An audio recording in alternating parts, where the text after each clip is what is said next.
Coach, I guess obvious first question: who's starting quarterback?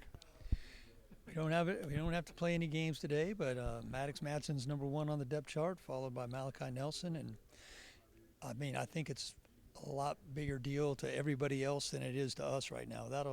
You got a lot of practices, and that thing will work itself out, and you're gonna need them both, and maybe beyond that before it's all done. What's ultimately going to be the deciding factor for you in terms of who starts against Georgia Southern? I think it should always be who gives you the best chance to win and which guy gets the ball in the end zone. How do you weigh, I guess, the Maddox Matson kind of having that knowledge, and you've seen him in games, and kind of being that steady guy that you know what he brings, to maybe a guy like Malachi who maybe has a little higher ceiling when he's at 100%? Every media person here has brought up this higher ceiling.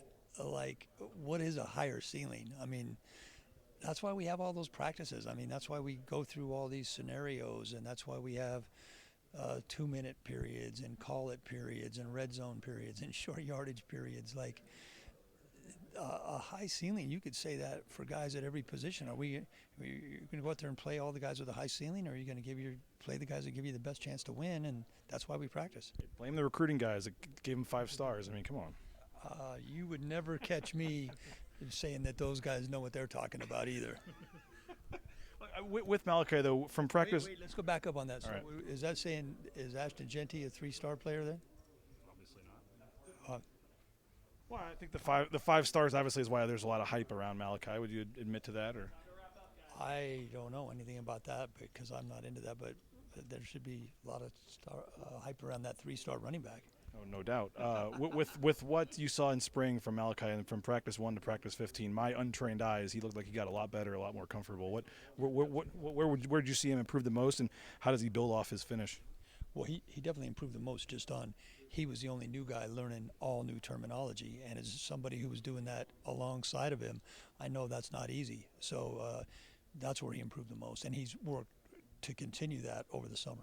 Maddox, being a guy who didn't play at all or didn't participate in spring, just limited. How have you seen him this summer, and what's he got done to improve?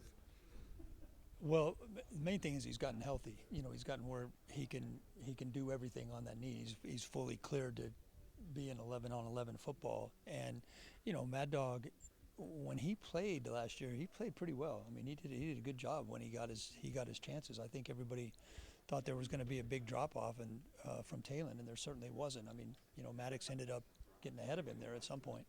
I know he won't say it publicly, but do you kind of get the sense that there is maybe a little bit of a chip on his shoulder, like, hey, I'm the guy who came in last year and did well. Why are people focusing on Malachi? I could guarantee you that's the case. Yeah. No, I don't get the sense. I could guarantee it. How happy you're going to be in a couple of weeks when you don't have to answer that starting question quarterback job anymore? Oh, I don't mind that. I mean, I hope they're both good enough to be starters. I mean, that's what we need. We're going to need them all. But only one's going to play, right? You're not going to what we saw in the past here. Again, that would be a Coach Danielson. That would be a question. Your preference would be to pick one and stick with it? That would be my preference, but that's a Coach D call.